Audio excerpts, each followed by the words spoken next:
नमस्कार दर्शक मित्रों, आस्था मैगजीन .न्यूज़ में मैं हितेशी दवे आप सभी का हार्दिक स्वागत करती हूँ। तो चलिए बढ़ते हैं समाचार की ओर। देश में कोरोना वायरस से 24 घंटों में 988 लोगों की मौत हो गई है और 2.0 लाख नए केस भी आए हैं। स्वास्थ्य मंत्रालय की ओर से सोमवार को जारी आंकड़ों के अनुसार भारत में पिछले 24 घंटों में कोरोना वायरस संक्रमण के 2,09,918 नए केस सामने आए हैं। इसके साथ ही कोविड-19 से 988 लोगों की मौत हुई है। वहीं देश में 24 घंटों में 2,62,628 लोगों के कोरोना से ठीक भी हुए हैं। बजट सजेशन शुरू से पहले प्रधानमंत्री मोदी ने सभी राजनीतिक दलों और सांसदों के की ये बड़ी अपील। बजट सत्र की आज से शुरुआत होने जा रही है। संसद भवन में पहुंचे प्रधानमंत्री मोदी ने बजट सत्र शुरू होने से पहले सभी राजनीतिक दलों से अपील करते हुए खुले मन से चर्चा भी की है और चर्चा की उम्मीद भी जताई है। उन्होंने कहा कि मैं इस सत्र में आपका और सभी सांसदों का स्वागत करता हूं। आज की वैश्विक स्थिति में भारत के लिए बहुत सारे अवसर हैं। यह सत्र देश की आर्थिक प्रगति, टीकाकरण कार्यक्रम, मेड इन इंडिया वैक्सीनेशन के बारे में दुनिया में विश्वास जगाता है।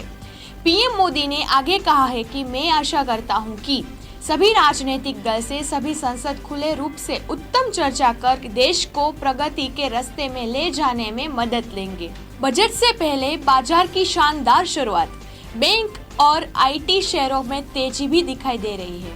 बजट से ठीक एक दिन पहले भारतीय शेयर बाजार की मजबूत शुरुआत हुई है। सेंसेक्स 645.68 अंक यानी 1.13% की मजबूत से साथ खुला है। 57,845.91 के स्तर पर कारोबारी कर रहा है। निफ्टी 199.10 अंक यानी 1.16% के बढ़ते के साथ 17,301.5 के स्तर पर दिख रहा है। आज बैंक शेयर में तेजी देखने मिल रही है। सीरीज के शुरुआत में है, इसलिए 31 दिसंबर को कोई भी स्टॉक बैन में नहीं है। संसद का बजट सत्र आज यानी सोमवार से शुरू हो गया है। कोरोना की वजह से बजट सत्र को 3 चरणों में बांटा गया है। पहला चरण 31 जनवरी से है, दूसरा चरण 11 फरवरी से है और तीसरा चरण 14 मार्च से शुरू होगा। इस शुरुआत राष्ट्रपति रामनाथ कोविंद के अभिभाषण से हुई है। संसद के दोनों सदनों को संबोधित करते हुए उन्होंने कोरोना महामारी से लेकर इस दौरान चलाई जा रही योजनाओं की जानकारी दी है। उन्हें भाषण में किसानों, महिला और लेकर 3 तलाक तक के मुद्दे शामिल कर रहे हैं। राष्ट्रपति ने अभिभाषण की शुरुआत आजादी के सिपाहियों को नमन करते के साथ ही की है। इसके बाद उन्होंने कोरोना के दौर में वैक्सीन और सरकार की स्वास्थ्य योजनाओं की जानकारी दी थी। गृह मंत्री अमित शाह ने गोवा में घर घर जाकर किया प्रचार और साई मंदिर में की पूजा। कांग्रेस पर साधा निशाना। गोवा विधानसभा चुनाव के प्रचार के लिए केंद्रीय गृह मंत्री अमित शाह ने शनिवार को घर घर जाकर प्रचार किया था। इस दौरान उनके साथ गोवा के मुख्यमंत्री प्रमोद सावंत भी मौजूद रहे थे। गृह मंत्री ने इस दौरान साई मंदिर जाकर पूजा अर्चना भी की थी।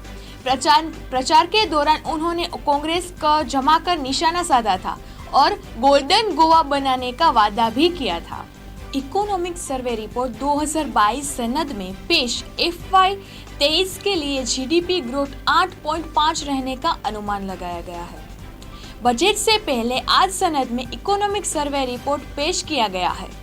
वित्त मंत्री निर्मला सीतारमण ने इकोनॉमिक सर्वे 2021 और 22 लोकसभा में पेश किया है।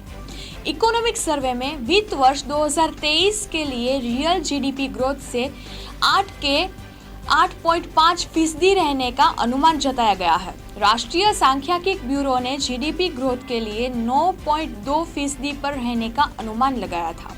इससे पहले वित्त वर्ष 2020-21 में सकल घरेलू उत्पाद यानी कि जीडीपी में 7.3% की गिरावट आई थी।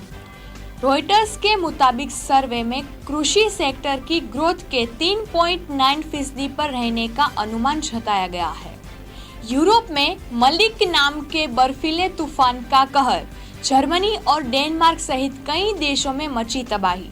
उत्तर यूरोप में आई एक भीषण बर्फीले तूफान के कारण कम से कम 4 लोगों की मौत हो गई है।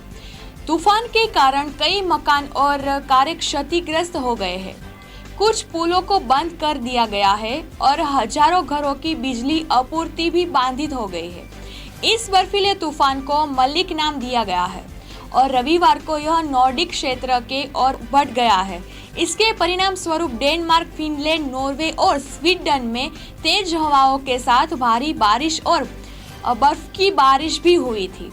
तूफान मलिक ब्रिटेन से आने के बाद शनिवार देर रात नॉर्डिक क्षेत्र और उत्तर जर्मनी पहुंचा था, जहां इसके संपत्ति और परिवहन के साधनों को भारी क्षति पहुंचाई गई थी। संसद में पेश हुआ आर्थिक सर्वे। वित्त वर्ष 2022 और 23 में जीडीपी 8 से 8.5% रहने का अनुमान।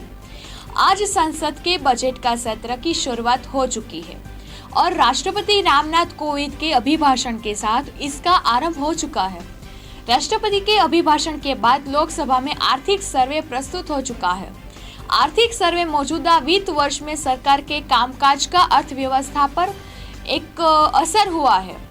इसका एक तरह से रिपोर्ट कार्ड होता है। वित्त मंत्री निर्मला सीतारमण ने केंद्रीय बजट 2022-23 में पेश करने के लिए एक दिन पहले यानी कि आज आर्थिक सर्वे प्रस्तुत कर चुकी है। आज दोपहर को 3:45 पर मुख्य आर्थिक सलाहकार की वह अनंत नागेश्वर एक प्रेस कॉन्फ्रेंस के संबोधित करेंगे, जिसमें आर्थिक सर्वे के मुख्य बिंदुओं का विवरण साझा करा जाएगा।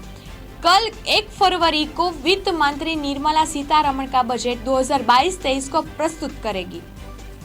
सड़क परिवहन मंत्रालय का बड़ा फैसला। एनसीआर को 2 लाख से अधिक वाहनों का मिलेगा राहत। सड़क परिवहन मंत्रालय ने पेट्रोल वाहनों के लिए एक बड़ा फैसला लिया है। इस फैसले के बाद करीब 2 वर्ष से सीएनजी लगवाने का इंतजार कर रहे लाखों वाहनों चालकों को राहत मिलेगी। वे वाहनों में सीएनजी लगवा सकेंगे, जिससे उन्हें आर्थिक बचत हो सकेगी। साथ ही प्रदूषण नियंत्रण भी मदद मिलेगी। ट्रांसपोर्ट एक्सपर्ट के अनुसार संभावना है कि अप्रैल से वाहनों में सीएनजी किट लगानी शुरू हो जाएगी। चुनावी रैली रोड शो से प्रतिबंध हटेगा या नहीं? चुनाव आएगा, आज करेंगे समीक्षा की बैठक। 5 राज्यों में होने वाले विधानसभा चुनाव के लिए रैली, रोड शो और जनसभाओं आदि पर जारी प्रतिबंधों का हटाया जाएगा कि नहीं, इस बात पर आज चुनाव आयोग के एक अहम बैठक करने वाले आयोग की वर्चुअल बैठक में चुनाव राज्यों में कोरोना के हालत पर चर्चा की जाएगी और इसके बाद ही फैसला लिया जाएगा कि जनसभा और रैली, रोड शो में प्रतिबंधित हटाया जाएगा कि नहीं। प्रतिबंधों को लेकर आज चुनाव आएगा नई दिशा निर्देश जारी कर सकता है। वर्चुअल बैठक में मतदान वाले राज्यों के मुख्य चुनाव अधिकारी और स्वास्थ्य सचिवों के मौजूद रहने की भी संभावना है। समाचार और देश विदेश की माहिती देखने के लिए हमारी आस्था मैगजीन.न्यूज़ चैनल को लाइक करें, शेयर करें, सब्सक्राइब करें। સંસ્કારોનું સિંચન કરતું પારિવારિક મેગેઝિન એટલે આસ્થા ગુજરાતી મેગેઝિન અને ડિજિટલ વેબ ન્યૂઝ પોર્ટલ. આસ્થા સમાચારોનું સચોટ માધ્યમ. વધારે માહિતી માટે વિઝિટ aasthamagazine.news.